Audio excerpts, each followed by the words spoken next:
So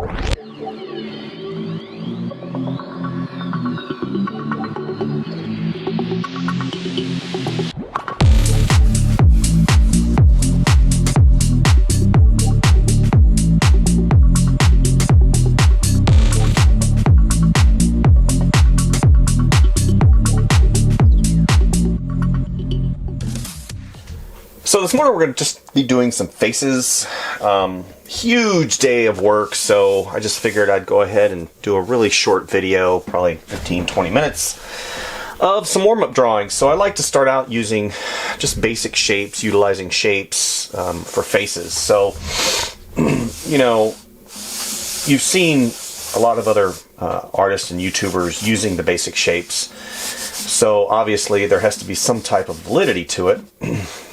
Especially if you have, you know, industry professionals that are constantly telling you, you know, don't focus on the details, but just really start out using those basic shape and that shape language. And that's, you know, what people really respond to, shape language. You know, go back to the old adage of like traffic signs. So as we get older and we start progressing through our, you know, our life journey per se, you know, being young, you have the octagonal shape, which, you know, stop sign, and then you have the triangle, which is warning, and then you have square signs, which are informational.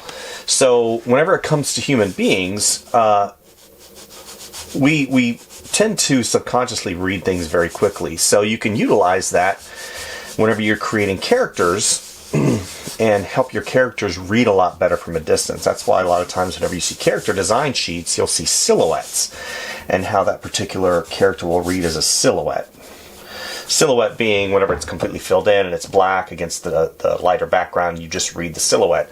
A really good example of this would be if you ever have watched the Indiana Jones, you know, the trilogy and all, the one that came after, which we won't mention, the Crystal Skull. But they did use, again, they used that silhouette of Indiana Jones to really explain, even without showing him, you know, he has the hat, and it was just, you know, seeing that was really, again, just another confirmation of how silhouettes read against that dark background. So what I'm doing right now is just having some fun. Starting out, I like drawing in 3/4, and, you know, I like drawing in side view and whatever really fits the bill at that particular moment. Not really doing anything particular, just going in and getting the pencil moving, getting some of those lines on the paper, and that's, you know, that's basically what I'm doing. You know, not really looking to create a character, but also just, you know, if something sparks and something in my brain happens. A lot of times whenever I get the itch to draw, like this morning, I was like, man, I just need to get in there to draw. You know, I talk about stress drawing. You know, I've got a huge project that I'm working on right now, and it's due a week from this Friday. But, you know, a lot of times whenever I start thinking about it, my brain gets overwhelmed. So what I have to do is I have to calm my brain. So I have many methods of doing that. But one of them just happens to be drawing. So maybe, you know, if you're kind of stressed out in the world and you don't understand why, and you're like, gosh, I don't know why I'm feeling so anxious today. Maybe it's the 5 cups of coffee you drank. But sometimes you just need to sit down and center yourself again. And I'm not, you know, getting spiritual or anything like that. But a lot of times, if you just quiet the noise down out of the background, you're, you know, you literally can calm down, and drawing helps me do that very well. So, yeah, maybe just a simple character as I'm continuing through here.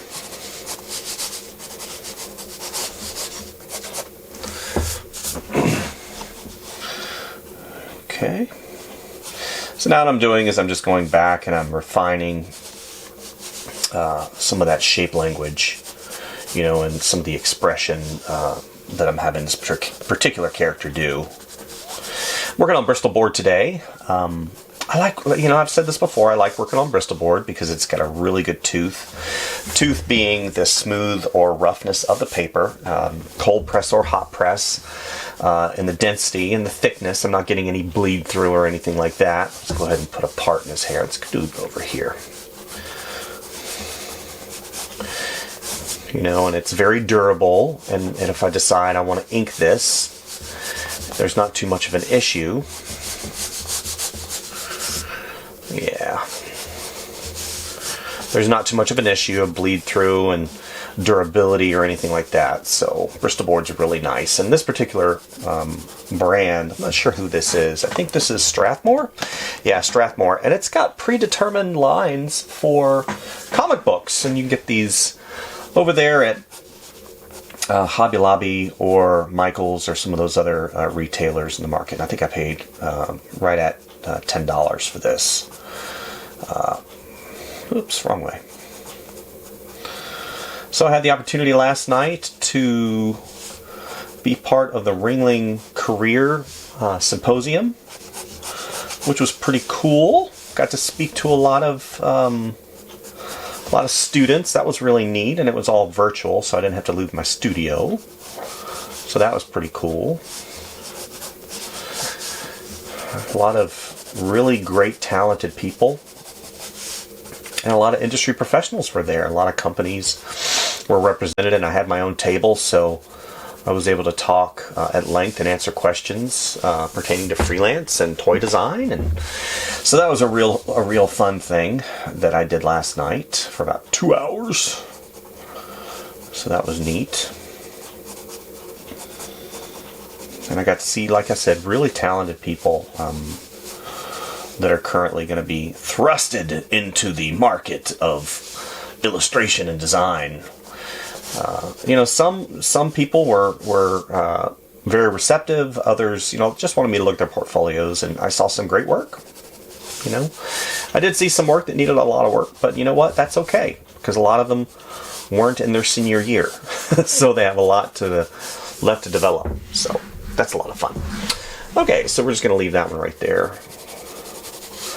You know, just, again, having some fun. Let's go ahead and put that iris in. That pupil's really big. Actually, it's too big. It gives kind of a misnomer of what's going on.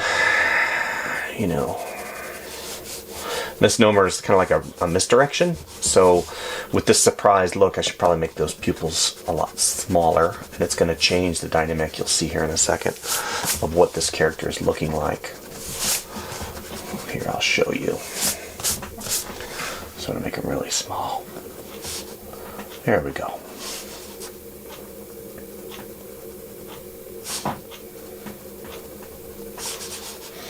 And then suddenly it becomes much more of a nefarious looking character.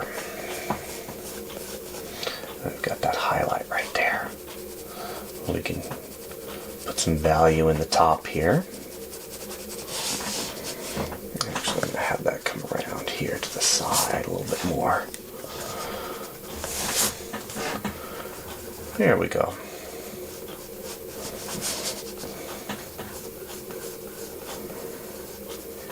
Shade this in, a little bit of value here and there, and we'll give it a little bit of baggage. See how just that simple change suddenly makes that much more of a frightening character. Okay, so now draw our line of action.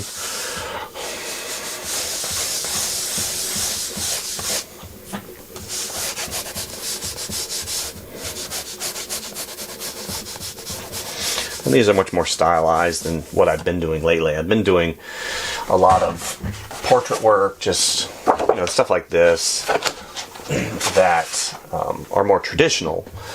But this morning I just, you know, wanted to get some fun in, per se.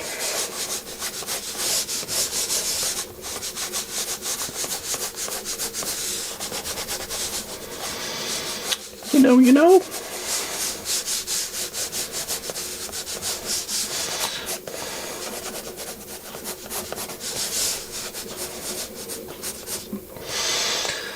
Yeah. like I said, I saw a lot of really cool portfolios last night, and one in particular was just phenomenal. She was doing a major in computer animation, and at a sophomore level, she was really, I mean, just surprisingly good. Very well put together. Especially, you think sophomores, they haven't yet landed on their style, but she had already, really landed on what her style looked like, and she had the ability to morph her style, which is also a bonus. And she had really good, like I said, character designs, and everything looks, top notch, and she's definitely going to have a job whenever she graduates, I'm sure. Especially if she has 2 more years to develop what she's doing. Phenomenal. Really good. Very happy to see stuff that's going on over there at Ringling. The resources that school has, from its faculty to its contacts, it's really top notch. I was delightfully surprised. It's been a while since I've been there, but I mentor quite a few people every semester through their writing program. I get interviewed by quite a few of the students, but this was the first time I got to see a lot of their work, and it was just great. Very good. Very happy to see a lot of those students that are encouraged by what I do, and hopefully they got something. That's what's really, it's going to make this cheek bold out a little bit. I'm going to have that come up a little bit like that.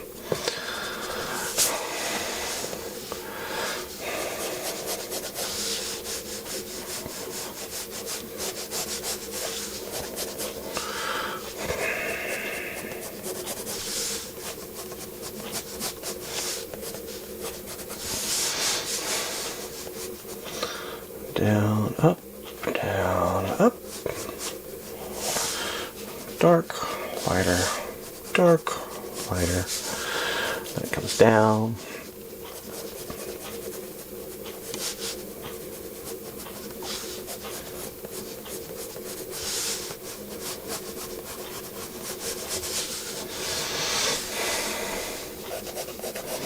There's that eye line right there. Sometimes it helps me to go ahead and draw through, even though this is all opaque because of the hair and you really can't see what's behind it. It helps me whenever I go to place things, eyes and eye line, and even if I go ahead and just draw a little bit in just to see that goes up a little bit, and then this is going to come out a little bit down like that. So even though I won't be able to see that, it does help me to draw it out a little bit more. The head comes around, ears, earrings.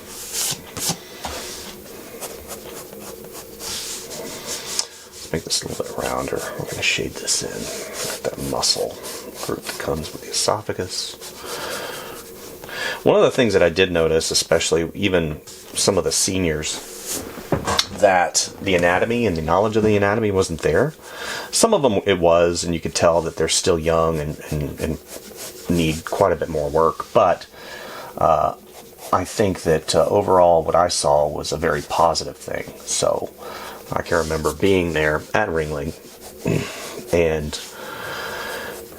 the figure program was good, but they had an additional program that was provided to students after classes were over for the day, and it was an enhancement program, and that is where a lot of the really dedicated individuals would go. And I remember going to that quite a bit, and that's where you really get the benefit, is you do things on your own time, and that was really cool. And I did see some gesture drawings and some really good figure drawings, and I just encouraged them. I said,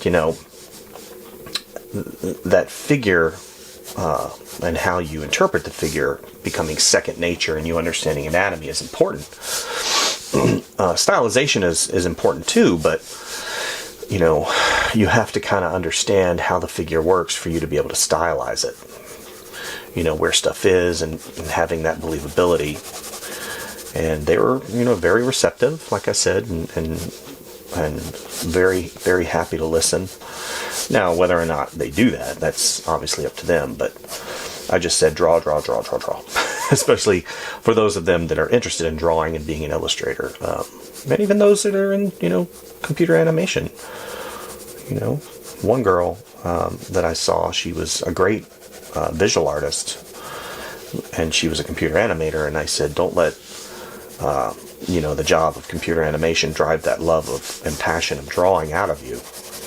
You definitely want to keep drawing, you know, storyboards and sketchbook and ideas and stuff like that. So I think that these are the two that I just wanted to show you guys today, just for fun. Really simple little drawings for you guys this morning. I'll probably just go in and darken some of these little areas here and there.